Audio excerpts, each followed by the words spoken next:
오늘은 시편 40편 1절부터 우리 4절까지 있는 말씀을 가지고요, 간절함이 상황을 변화시킨다, 간절함이 상황을 변화시킨다라는 제목을 가지고 하나님 말씀을 함께 나누도록 하겠습니다. 주역에 보면은 이런 말이 하나 있습니다. 궁즉통이라는 말. 궁즉통, 이 말은 그냥 간단하게 이런 거죠. 궁하면 통하다는 겁니다. 궁즉통이란 것이거든요. 모든 일은 궁하면은 다 열린다는 그런 말이 궁즉통이라는 말입니다. 여기서 이 궁이라는 말은 어떤 말을 쓰냐면요, 쉽게 말하면 간절함입니다.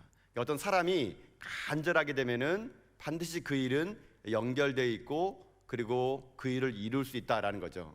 그렇기 때문에 모든 일의 시작은 얼마나 그 사람이 그 일에 간절한가, 이것이 중요하다는 겁니다. 그래서 주역에서 궁즉통이라는 말을 쓴다는 것이죠. 맞는 말 같습니다. 상황이라는 것 자체를 볼 때마다 사람은요, 어떤 사람이 성공하냐 보니까 이게 어떤 일에 간절함이 있으면은 성공을 하더라고요. 제가 이제 이걸 보면서 그런 생각을 해봤습니다. 일전에 제가 이제 대학 청년들을 이렇게 많이 제가 목회할 때 첫 시작이 대학 청년들 사역이었거든요. 대학 청년들을 보게 되면은 이게 지금도 마찬가지인데 그 당시에도 이게 결혼을 못하는 이 남자 형제들이 좀 많았습니다. 이 자매들은 잘 가더라고요. 근데 남자 형제들은 잘 못 가요. 제가 이게 보니까 그 남자 형제들의 공통적인 특징, 잘 결혼을 못 가는 친구들의 특징이 뭐냐면요, 궁하지 않은 겁니다. 쉽게 말하면 여자한테 간절하지 않더라고요. 간절하지 않으면 결혼 못 합니다. 혹시 여기 우리 자제분들 중에 내 아들 아직 결혼 못했다, 분명히 여자에 대한 간절함이 없는 겁니다, 여러분. 제가 이걸 보면서 청년들에게 그때 그런 말 했던 것 같습니다. 누가 결혼할 수 있느냐? 여자에 대한 간절함이 있으면 결혼한다고. 여러분, 하나님이 처음에 천지를 창조하실 때 처음부터 아담과 하와를 동시에 만들었으면 낫지 않겠습니까? 근데 아담을 먼저 만들어 놓고 하와를 안 만들어요. 근데 아담을 딱 보니까 모든 게 암수가 있는 거예요. 자기만 혼자인 거예요. 그래서 아담이 생각한 거 아닙니까? 나도 여자가 있었으면 좋겠다. 그래서 그 여자가 있었다면 좋겠다는 생각을 어디냐? 뼈에 사무칠 정도로 있어야 됩니다. 뼈에 사무칠 정도로. 뼈에 사무칠 정도로 여자가 있으면 좋겠다라고 생각할 때, 그때 하나님이 뼈를 딱 뜯어다 가지고 하와를 딱 만든 거죠. 그러니까 여러분, 이게 남자들 결혼은 언제 하냐면요, 여자들이 뼈에 사무쳐야지만 결혼합니다. 여러분 아들들, 여러분 아무리 등 떠밀어 보십시오, 결혼 안 합니다, 여러분. 여자에 대한 사무침이 있을 정도로 해야 되는데 왜 우리 아들들이 여자에 대한 사무침이 없을까요? 그거는요, 우리 엄마들이요, 그것을요 못 보기 때문에 그런 겁니다. 그러니까 엄마들이 옆에서 그 역할을 해줘버리면요, 남자들 별로 사모한 마음이 사라지게 되거든요. 여러분, 빨리 여러분 아들 장가 보고 싶으면요, 그냥 내비둬야 됩니다. 내비둬야 돼요. 그냥 그지같이 내비둬야 됩니다. 맨날 밥도 안 해주고요, 맨날 몸에 이 기어다닐 정도로 그냥 내비두고요, 속옷도 안 빨아주는 겁니다. 하루는 앞으로 입고 하루는 뒤로 입든 말든 그냥 신경도 안 써주고, 그냥 이불도 안 개주고, 그냥 맨날 주의를 틀면은요, 결혼해야 되겠구나, 그런 사무침이 있을 때 결혼하면 그 형제들 잘 사는 것 같더라고요. 어쨌거나 결혼을 하나만 보더라도 이런 사무침이 있을 때가 잘 되는 것 같은데, 근데 인간이 참 이게 간사한 게, 그토록 사무쳤던 것들을 이루면요, 그 다음부터는 마음이 바뀐다는 게 문제입니다. 저희 집도 그랬던 것 같아요. 저희 집이 어렸을 때, 제가 어렸을 땐 집이 없었습니다. 그래가지고 저희 집에 이게 월세방, 이게 1년짜리 방들, 이게 이렇게 찾으러 이렇게 전전긍긍을 할 때가 있었어요. 제가 어렸을 때는 이제 저희 집에 집이 없었으니까 제 딴에는, 저희 부모님은 더 했겠죠. 제 딴에는 이사 좀 안 다니고 그냥 좀 이렇게 살았으면 좋겠다, 그런 게 어렸을 때도 그런 일이 있었나 봐요. 그래서 제가 집에 대한 간절함이 좀 있었던 모양입니다.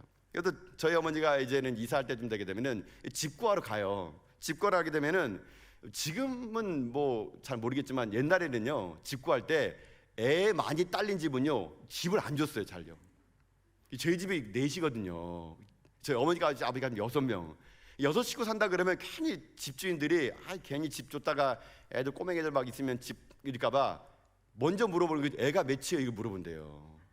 그러니까 저는 우리 어머니가 집 구할 때마다 기도합니다. 주인 아줌마의 마음을 변화시켜 주셔가지고 꼭 우리가 집을 구할 수 있도록 하나님 도와주세요, 이렇게 기도합니다.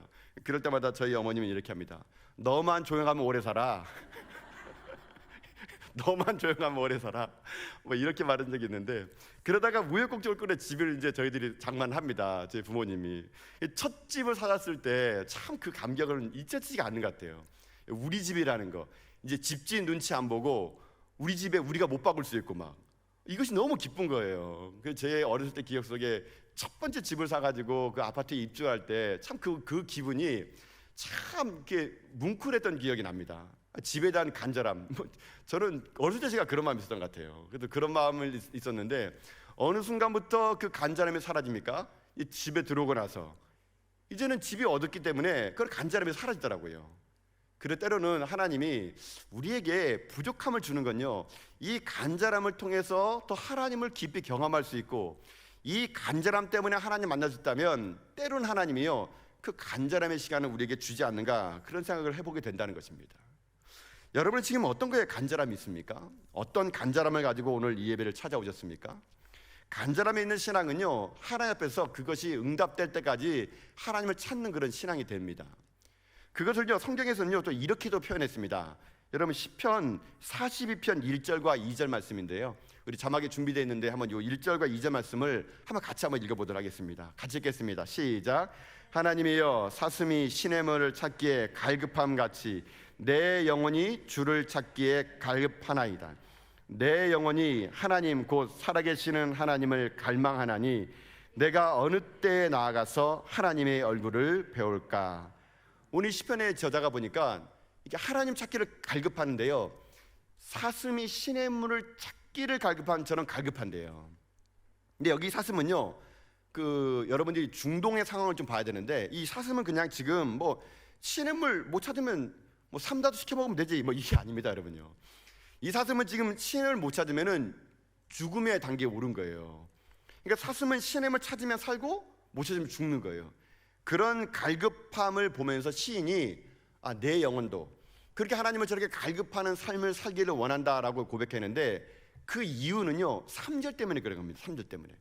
여러분 3절에 있는 말씀 한번 읽어볼까요? 3절 말씀 한번 같이 42편 3절 말씀 읽겠습니다. 시작. 사람들이 종일 내게 하는 말이 내 하나님이 어디 있느뇨 하오니 내 눈물이 주야로 내 음식이 되었도다. 그러니까 자기 형편 보면 사람들이 야 하나님 있는다면서 너 하나님을 백성이라며, 근데 왜 이렇게 그지 같게 살아? 왜 이렇게 내리 힘들어? 왜 하나님 있는데 왜 이렇게 암이 걸려? 왜 네 자식들은 이렇게 안 돼? 이렇게 이 땅에 있는 있고 없고 잘되고 못되고를 가지고 하나님이 있다면은 어떻게 예수 믿는 사람이 죽을 수가 있어? 어떻게 예수 믿는 사람이 병들 수 있어? 하나님 어디 있어? 좀 보여줘봐. 그런 말을 들으니까 이 시편 기자가 어떻게 하느냐, 이런 말을 들으면서 어떤 마음을 갖냐면 사방에 하나님을 보여줘봐라 하고, 사방에서 하나님을 대적하는 사람 들리니까 그 사람이요 하나님을 찾기를 갈급한 겁니다. 그래서 정말 하나님이 진짜 계시다는 것을 나의 삶을 통해서 보여주고자요, 이 사람이 지금 이제 사슴이 시냇을 찾는 것처럼 이 땅에 하나님의 이름이 욕되고 이 땅에 사람들이 예수 믿는 사람들을 손가락질할 때 이 사람 마음속에 이런 마음이 있었다는 것입니다. 저는 오늘 왜 이 말씀을 본문에 있는 말씀이 아니라 이 말씀 먼저 얘기하냐면요, 지금 딱 이 상황이 지금 오늘 우리들의 대한민국 상황 아니겠습니까? 뭐 코로나의 그 모든 일구가 모든 언론에서 뭐 이렇게 교회 바르러 갈 때마다, 또는 뭐 코로나의 그런 모든 근원지 속에서 예수 믿는 사람들 병들 때마다 사람들이 교회에 대해서 이해만 하는 것 같아요. 니네 하나님이 어딨니? 한번 보여줘봐. 이런 말을 들을 때마다 우리가 어떻게 하느냐, 여기 3절 말씀 그래 같아요. 내 눈물이 주야로 내 음식이 되었대. 그러니까는 자기도 어쩔 수 없는 이런 상황 속에서 세상 사람들은 하나님이 어딨냐고 물어보고 니네 하나님이 살아계시냐 물어볼 때, 이것은 나도 답답하니까요 오늘 시편 기자처럼 그냥 눈물이 내 음식이 되는 거예요. 맨날 우는 겁니다. 여러분 이런 상황 속에 사실은 우리가 살고 있다고 저는 생각이 드는 겁니다. 그래서 오늘 우리가요 이런 사방으로 이 땅에 하나님이 있는 사람들에 대해서 대적하고 교회를 욕하고, 또는 우리들의 상황이요 이 코로나19 때문에 교회에 오는 것도 사실은요 숨길 수밖에 없는 그런 분들이 계시다고 그러더라고요. 또 우리 성도님 중에는 교회를 오면은요 자기 얼굴이 이게 찍히면 안 된다는 거예요. 그러니까는 이 방송에서 이럴 때도 성도들 향해서 카메라를 이렇게 돌리지 않는데요, 혹시나 카메라에 잘못 비춰가지고 직장 가가지고 또 교회 가지 말았던 게 교회 갔구나 이렇게 되면 자기가 어려질까봐 이런 세대를 우리는 지금 지내고 있다는 거 아니겠습니까?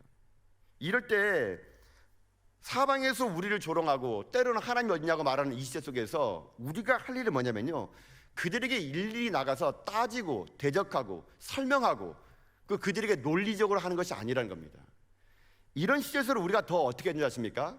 더 간절하게요, 더 간절하게 우리가 어떻게 했냐, 하나님을 찾고 찾는 거, 그것만이 우리가 해야 될 일이라는 얘기입니다. 그래서 오늘은 그 관점에서 다시 우리 본문의 시편 40편을 보자는 겁니다. 이 시편 40편이야말로 오늘 이 시대 속에서 우리들이 어떠한 삶을 살아가야 될 것인가에 대해서 이 시편 기자가 고백했던 이 고백이요, 우리의 고백이 되기를 원하는 것이죠. 오늘 시편 우리가 읽었던 40편 다 읽지는 않았지만 이 시편 40편에서 오늘 결정적으로 핵심적인 구절이 딱 있습니다. 그게 뭐냐면요, 2절입니다. 2절. 여러분 우리 2절 말씀 볼까요? 우리 시편 40편 오늘 본문의 말씀 2절 말씀인데요, 한번 읽어보도록 하겠습니다. 시작. 나를 기가 막힐 웅덩이와 수렁에서 끌어올리시고 내 발을 반석 위에 두사 내 걸음을 견고하게 하셨도다. 아멘. 저는 이 본문을 보면서 그런 생각 해봤습니다. 지금 상황이요, 기가 막힐 웅덩이와 수렁에 빠진 거예요. 여러분, 늪이라는 거, 수렁이라는 건요, 내가 살려고 발버둥 치면 칠수록 더 깊이 들어가는 겁니다. 그러니까 내 힘으로는요, 이 깊은 웅덩이와 수렁에서 나올 수가 없어요. 여러분, 그것이 우리 인생이라는 겁니다. 지금 우리의 상황이라는 겁니다. 여러분, 어느 인생이 자기 인생길 웅덩이와 수렁을 빠지고 싶은 사람이 누가 있겠습니까? 살면서 그런 길 없이 반석만 걷고 싶은 것이 다 인생길인데, 때로는요, 우리가 예상하지 못한 곳에서 이런 깊은 웅덩이와 수렁 속에 빠지고 있다라는 것이죠. 뭐 너무 간단하게 지금 우리 코로나19, 여러분 이게 이렇게까지 길 줄 누가 알았겠습니까? 연초만 해도 뭐 이게 감기처럼 그냥 뭐 지나갈거니 했는데 전 세계적으로 사망자가 나오고 이것 때문에 사람들이 서로 거리를 멀어지고, 저는 마스크를 이렇게 오래 쓸 줄 몰랐어요. 여러분요, 하도 오래 쓰니까 무슨 별의별 마스크 다 나오더라고요. 빨대 뽑아먹는 마스크가 있지 않냐, 뭐 무슨 가지가지 형용색 마스크가 있고요. 우리 옛날에 마스크가 언제 씁니까? 뭐 겨울에 감기 걸렸을 때나 그때나 무슨 마스크를 썼지. 마스크가 이렇게 일상화될지 누가 알겠습니까, 여러분? 이렇게 이게 이런 깊은 웅덩이와 수렁 속에 빠져가지고 예배도 못 드리고, 무슨 난생 처음 저도 목회 보면서 무슨 비대면 예배라는 말을 써본 거예요. 아무도 없는데 저 혼자요, 믿습니까? 믿습니까? 이거 하고 있어야 돼요, 제가요. 그러면 마치 성도에 있는 것처럼 아멘이시죠? 뭐 이렇게 혼자, 제가 3주 동안 혼자 이렇게 쓴 거예요. 막 앉아서 하면서 믿습니까? 믿습니까? 제가 하면서도 도대체 뭘 하고 있나 이게 뭐. 그게 불쌍했는지 나중에는 우리 장로님들 몇 분이 앉아줘가지고 그저 그냥 뭐 아멘 해줘가지고 그나마 이게 3주를 버텨냈는데, 아니 이렇게 될 줄 누가 알았겠습니까? 이런 수렁과 이런 웅덩이에 빠질지. 근데 더 안타까운 건요, 제가 이거 본문 준비하다가 마음이 너무 아파가지고요, 코로나19 때문에 지금 현재 뭐 소상공인도 참 힘들지만, 여러분 아시죠? 인천의 그 라면 형제 사건. 여러분, 이 코로나19 때문에 학교를 못 갔어요. 그래가지고 학교를 못 가니까 얘네들이 코로나19 아니었으면 학교를 가가지고 급식을 먹을 텐데, 학교에서 비대면 온라인 예배란다. 온라인 수업을 들으라 그러니까 온라인 수업을 듣다가 얘네가 배고파가지고 라면을 먹기 위해서 끼니가 배고파가지고 그 뭐 가스레인지 키다가 어떻게 불이 난가 여러분 아시죠? 지금도 애들이 못 깨어났대요. 10살짜리 형하고 8살의 동생. 제가 오늘 가끔 이게 이 뉴스를 접할 때마다 막 가슴 너무 아파요. 막. 물론 이 엄마가 어땠는지 저는 잘 모르겠습니다. 일단 엄마가 지금 집에 없었다는 것만 이제 확인되는데, 오늘 제가 또 갑자기 뉴스를 봤더니만은 이 발견됐을 당시에 소방수가 하는 말이 10살짜리 형이 8살짜리 동생을요 불길에서 도와줬다 그러더라고요. 그러니까. 형은 침대 위에서 발견됐는데 6살짜리 동생을 살라고 이불 가지고요 그 책상 밑으로 그 아이를 이렇게 덮어주고, 형은 침대에서 그렇게 발견됐다고 하더라고요. 그러니까. 여러분, 배고파가지고 라면 하나 끓여 먹다가 어떻게 이 나라 이민족이 어떻게 이렇게 됐습니까? 배고파서 라면 하나 끓여 먹다가 아이들이요 지금 깨어나지 못하는 이런 현실. 더 아픈 것은 그 전의 사건도 여러분 아시죠? 가방 속에 가져가지고 애를 죽인 그런 사건. 저는 요즘에 뉴스를 볼 때마다 어떻게 이런 기막힌 웅덩과 수렁이 속에 지금 이 대한민국에 빠졌을까? 어떻게 이런 상황 속에까지 우리가 이게 처해졌을까? 참 너무 가슴이 아프고 좀 가슴이 참 너무 아프더라고요. 여러분, 물론 이것이 멀리 아니라 우리 가까운 이유는 아니지만 우리 성도도 사실 마찬가지예요. 제가 전화를 받아보게 되면 참 우리 성도들은 기가 막힌 웅덩이와 수렁 속에 빠져 있습니다. 끝없는 이 질병에서요 헤어나올 수 없고, 자녀의 눈물이 긴긴 밤을 지새우는 눈물이 되고요, 인생 살면서 이런저런 경험을 다 겪어봤지만 지금처럼 어려운 경험이 없다는 그런 분들의 말을 들으면 오늘 본문이 생각났습니다. 기가 막힌 웅덩이와 수렁 속에서 나오려고 몸부림치면 칠수록요 더 힘들대요. 더 외롭고요. 그런 상황 속에서 우리가 어떻게 해야 되겠습니까? 오늘 본문에서는 다윗이 또 그런 상황이 있었나 봐요. 깊은 웅덩이와 수렁 속에 자기가 빠질 때가 있었나 봅니다. 근데 그때 다윗이 어떻게 이걸 이겨내는가? 우리 오늘 그것을 한번 살펴보는 가운데요, 우리 인생 속에서도, 아니 이 대한민국이 깊은 웅덩이와 수렁 속에 빠졌을 때 우리가 어떤 삶을 살아야 될 것인가를 살펴보는 가운데 우리도요 먼 훗날 이 모든 어려움을 다 이겨낸 다음에 다윗처럼요 이 아름다운 시가 우리 인생의 삶의 간증이 되고 노래가 되는, 여러분 그런 거를 고백하는 날이 하루속히 임할 수 있기를 주님의 이름으로 축복합니다. 그러면 오늘 우리가 이 시편 40편의 말씀을 가지고 이 기가 막힌 웅덩이와 수렁 속에 우리가 할 일은 무엇이냐? 딱 두 가지입니다. 두 가지. 첫 번째는 뭐냐면요, 그런 상황에서 할 일은 첫 번째는요 간단합니다. 계속 부르짖는 기도를 하라는 겁니다. 계속 부르짖는 기도를 해야 된다. 여러분 1절 말씀 볼까요? 1절 말씀요, 우리 40편 1절 말씀만 같이 한번 읽어보겠습니다. 읽겠습니다. 시작. 내가 여호와를 기다리고 기다렸더니 귀를 기울이사 나의 부르짖음을 들으셨도다. 아멘. 여러분 지금 기가 막힌 웅덩이와 수렁 속에 계신 분 계십니까? 여러분 할 일은 하나예요. 부르짖는 겁니다. 누구한테요? 하나님에게. 여러분 하나님에게 부르짖는 걸 멈춰서는 안 돼요.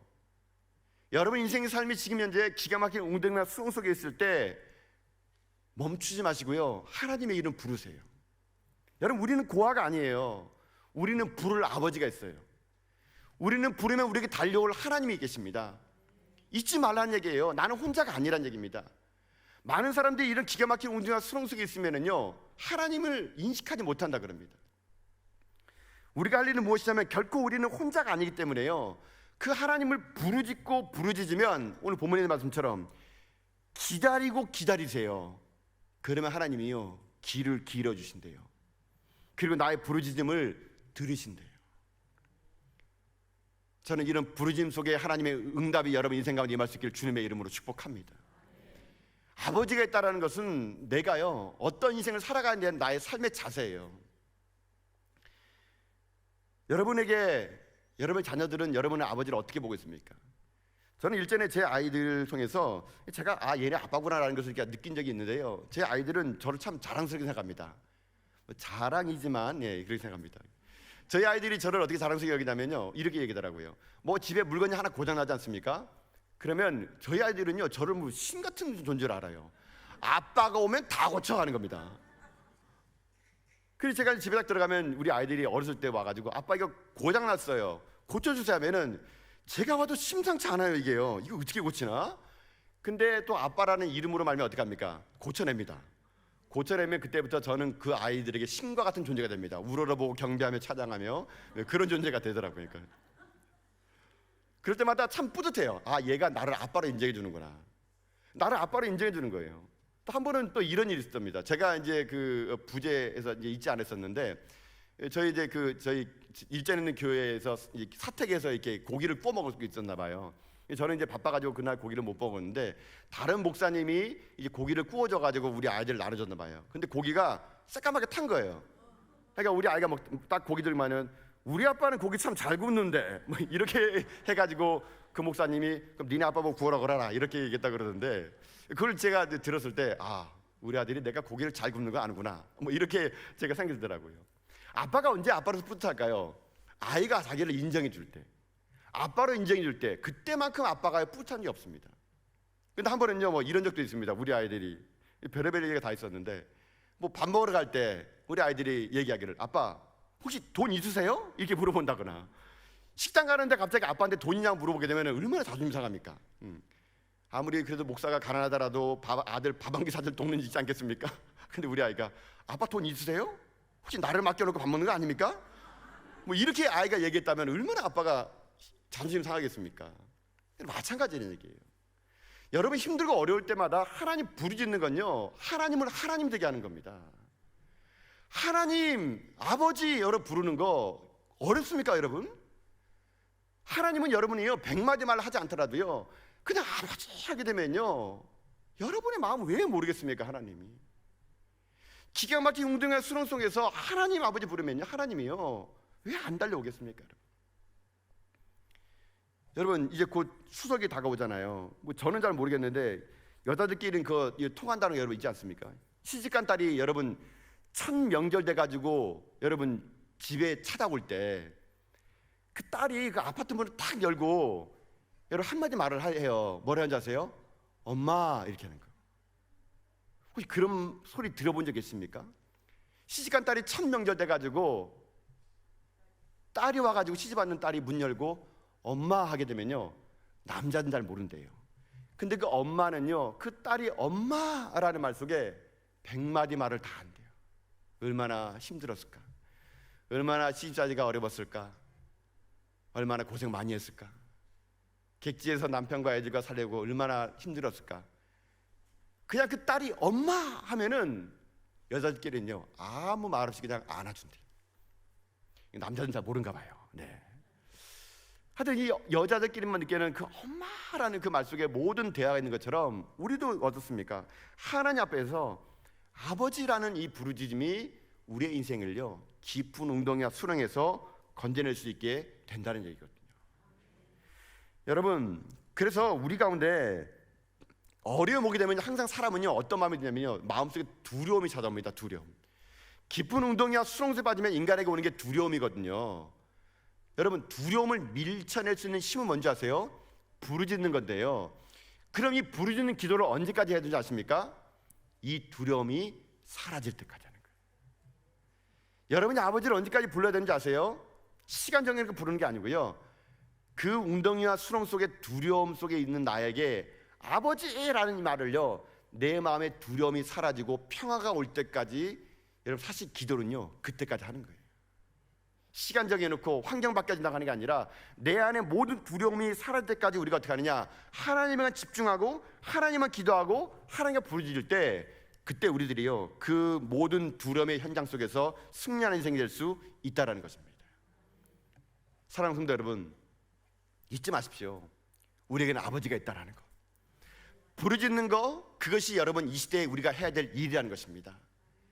수렁에 빠지고 웅덩이에 빠졌을 때 내 힘으로 나오려 가지 마시고요 그저 여러분 아버지 주여라는 말을 통해서 여러분의 모든 상황을 다 아시는 하나님의 그 구원의 손길이 여러분 삶 가운데 펼쳐져 가지고 여러분들이 그 발이 다시는 웅덩이와 수렁에 빠지지 않고 반석에서 하나님을 찬양하며 나가는 여러분 다 될 수 있기를 여러분 주님의 이름으로 축복합니다.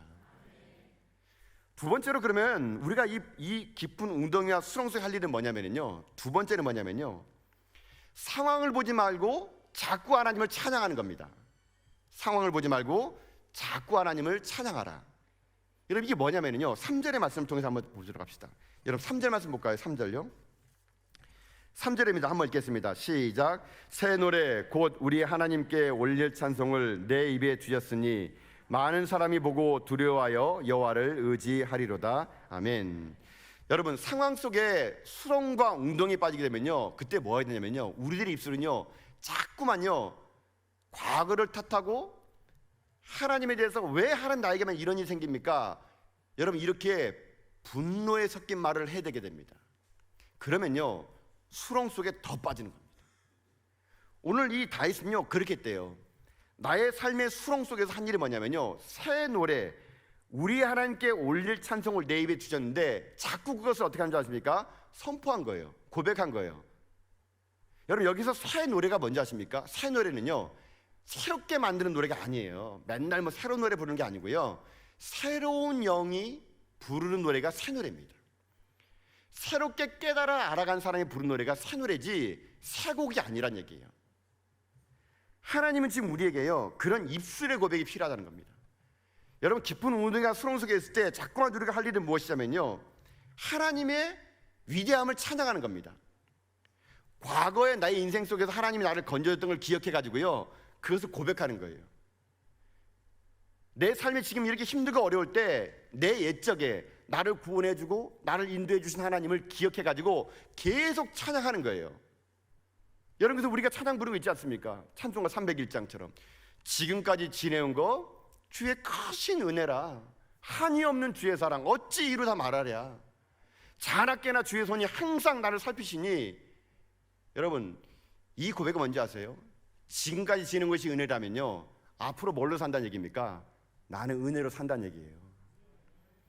이 찬양을 끊임없이 해나가야 되는데, 여러분, 이것이 안 될 때 어떻게 하냐 아십니까? 내 영혼이요, 내가 내뱉는 말에 나도 죽고 상대방도 죽는 더 깊은 수렁 속에 빠질 수밖에 없다는 얘기입니다.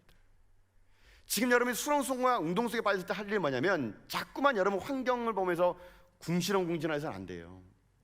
그러면 그것이 나로 하여금 더 낙심하게 만들고 더 빠지게 만들고요, 여러분 그 말을 듣는 사람도 낙심에 빠지게 됩니다. 여러분이 만나는 주위에 있는 사람들이 맨날 만날 때마다 힘들어, 어려워, 죽을 것 같아, 여러분 이런 말을 들을 때마다 여러분들이 막 힘이 불끈불끈 솟습니까? 처음에는 몇 마디 말이 그 사람에게 들을 때는 괜찮은데 자꾸 듣게 되면요, 나도 힘들어집니다. 근데 제가 이제 그럴 때도 저도 있었거든요. 그때 저도 힘들고 어려울 때마다 죽겠다 죽겠다 이런 말을 해본 적이 있습니다. 한국 사람들은 이 말이 약간 그 진짜 죽는 게 아니라 힘들 때 쓰는 말이지 않습니까? 근데 제가 이 말 하다가 놀라운 고백이 났어요. 죽겠다 죽겠다 죽겠다 죽겠다 죽겠다 죽게 있다가 되더라고요. 그러니까 여러분 해보세요. 집에 가서 한번 여러분 죽겠다 죽겠다 죽겠다 죽겠다 하더니만은 나중에 보니까는 죽게 있구나. 모든 것이 상황이 죽을 상황이 아닌 거니까요. 여러분, 마귀는 자꾸만 우리들에게요, 쓸데없는 것을 묵상하게 만듭니다. 상황을 묵상하게 만들고 웅덩이를 묵상하게 만들고 이 깊이가 얼마큼 될까, 얼마나 힘들까, 이것만 묵상하게 만들면요, 그 늪에 못 나옵니다. 그런 깊은 은혜와 수렁속에 있을지라도 하나님 바라보면서요, 과거에 나를 인도한 하나님이 나를 건질 거라는 확신을 가지고 계속 하나님을 찬양하며 나가면요, 그게 어떻게 되는지 아십니까?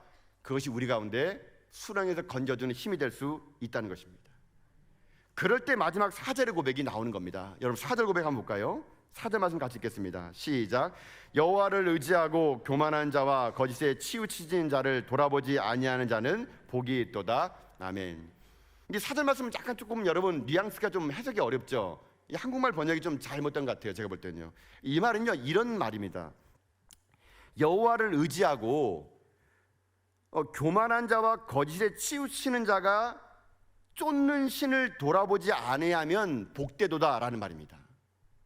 그러니까 이 한국말로 보게 되면 그냥 교만한 자와 거짓에 치우친 자를 돌아보지 않고, 이게 우리 손을 내밀지 않는다는 복되다는 말이 해석이 이상한데, 원래 원문은요, 여호와만을 의지하라는 겁니다. 교만한 자와 거짓에 치우친 자는 다른 신을 의지하는데 그들을 보지 말고 여호와를 의지하는 자, 이런 자는 복되다. 이렇게 지금 사절은 그렇게 원어인 되어 있다는 얘기죠. 그래, 맞는 말 아니겠습니까? 우리가 이 땅 삶을 살게 되면은요, 자꾸만 깊은 수렁에 웅덩이에 빠질 때 자꾸만 이 땅에 사는 사람들이 패턴을 따르고 싶은 게 우리 심령이에요. 그 사람들이 잘 되는 방법, 그 사람이 성공하는 방법, 세상에 성공하는 방법을 따라가고 싶은 게 우리의 마음인데, 그 세상을 등지고 여호와만을 의지하는 사람, 이 사람이 진짜 복된 사람이라고 얘기할 수 있다는 것입니다. 사랑하는 성도 여러분, 저는 여러분이 입술의 고백이 달라질 수 있기를 주님의 이름으로 축복합니다. 깊은 웅덩이와 수렁 속에 있을지라도 상황을 여러분 묵상하지 마시고요, 하나님의 건져주심과 인도하심을 묵상하며 선포하며 나가십시오. 그럼 여러분의 입술 그대로 하나님은 역사하여 주실 것입니다. 그 힘을 가지고 살아간 여러분 다 될 수 있기를 주님의 이름으로 축복합니다. 제가 설교를 마치면서 한 분을 소개시키던 글을 겁니다. 이분은 누구냐면요, 제가 예전에 집회 때 이제 만났던 분인데 케냐에서 활동하고 있는 이문미 선교사님입니다. 이분이 그 겉으로 볼 때는요, 야, 이분이 케냐에 살았냐 할 정도로 여 선교사님인데, 너무 이렇게 관리를 잘하시는 것 같아요. 남편분이 외국 분이었는지 몰라도 자기는 케냐에서 왔다 그러는데 자기 보고 이렇게 저는 케냐의 김태희예요 이렇게 하더라고요. 그러니까요. 이분을 만나서 이런저런 얘기를 하는데 참 이분이 대단한 생각이 들더라고요. 귀하다는 생각이 들더라고요. 이분에게서 들었던 말을 나중에 알고 보니까 영상으로 하나 제작된 게 있더라고요. 그래서 이분의 그 영상을 한번 보면서 이분이 했던 말을 여러분 잘 기억해 보십시오. 그래서 우리들의 인생의 삶에도 우리가 부르짖을 때 하나님이 우리 아버지가 되어주시고 우리가 어떤 입술을 고백하느냐에 따라서 우리 인생 가운데 내 인생의 수렁에서 건져주는 하나님이심을 여러분 고백하는 여러분 되길 바라면서 이 영상을 보면서 우리 설교를 이 시간 마치도록 하겠습니다. 우리 한번 영상을 보여주실까요? 네.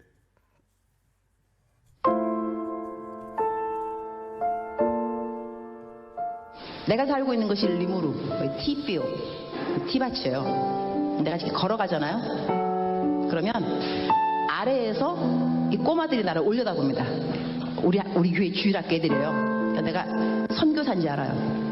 내 이름이 유니스니까 내 이름을 불러요. 아래에서 나를 올려다보면서 내가 지나가면 이렇게 불러요. 유니스! 목이 터져요. 유니스! 유니스! 막 이런데 얼마나 내 이름을 부르는지 나한테 아무것도 달라 그런 건 없어요. 그러나 내가 알아요. 얘네들 신발이 없어요. 맨발로 다니거든요. 근데 유네스 할 때 저것들 신발이 없는데 신발 사줘야지 그 생각이 들어요. 그 다음에 또 유네스 이러면 저 녀석들 밥을 하루에 한 끼 먹는데 밥도 좀 많이 줘야 되는데 빵을 사줄까? 또 유네스 이러면 쟤네들 학교도 없는데 내가 돈 많이 있으면 학교도 지어주면 좋겠다. 이런 생각을 해요. 선한 생각이 계속 나게 있다는 이야기예요. 근데 걔네들이 그 누구도 나한테 유네스 신발 없어요, 신발 사주세요, 아무도 안 그랬어요. 그러나 내 이름을 부르는 순간순간 쟤네들 뭐가 필요한데? 이게 무슨 이야기냐 하면 여러분이 기도할 때 쥐야 이러면은요 여러분의 마음을 하나님이 왜 모르겠어요. 여러분 필요한 거를 하나님이 아세요. 그리고 하나님이 여러분을 정말 사랑하세요. 안 주고 싶지 왜 안 주고 싶겠어요. 그러나 부르짖어야 말이지. 부르짖지 않으면 또 하나님의 마음이 또 감동이 안 간다니까. 그래서 오늘은 여러분의 필요가 있을 겁니다. 어떤 것이 필요로 하는지, 그것이 공부인지 돈인지 건강인지 관계 회복인지 아니면 영성의 회복인지 하나님 알고 계십니다. 겉으로 크게 내가 말로 표현하기 싫으면 어려우면 불편하면 그냥 주여 이름을 부르세요. 주여 주여. 그저 주여라는 이름만 하나만 불러도 하나님은 여러분의 눈물을 아시고 아픔을 아십니다. 깊은 웅덩이와 수렁 속에 빠져있을 때 우리가 할 일은요 끝없이 주님의 이름을 부르고 비록 내 삶이 지금도 깊은 웅덩이와 수렁 속에 빠진다 하더라도 하나님을 신뢰하는 겁니다. 과거의 나의 삶에 은혜를 베풀었던 하나님은 여전히 나의 앞날의 삶에도 은혜를 베풀어 줄 거라고. 비록 지금 내가 배고프고 지금 어렵고 힘들고 건강을 잃어버리고 삶이 다 무너졌을지라도 아무에게도 말할 수 없는 깊은 웅덩이와 수렁 속에 내 목이 지금도 헉헉거리고 있을지라도 하나님을 부르고 그 주님의 이름을 부르며 하나님을 신뢰하며 나갈 때 하나님은요 여러분에게 하나님이 되어 주셨어요. 여러분의 발을 다시는 그 깊은 웅덩이와 수렁 속에 빠지지 않고 반석에 걸어갈 수 있도록 하나님 자신이 여러분에게 길이 되어 주실 것입니다. 나를 밟고 가라고, 나를 밟고 가라고, 내가 너의 길이 되어 줄 테니 나를 밟고 가라고.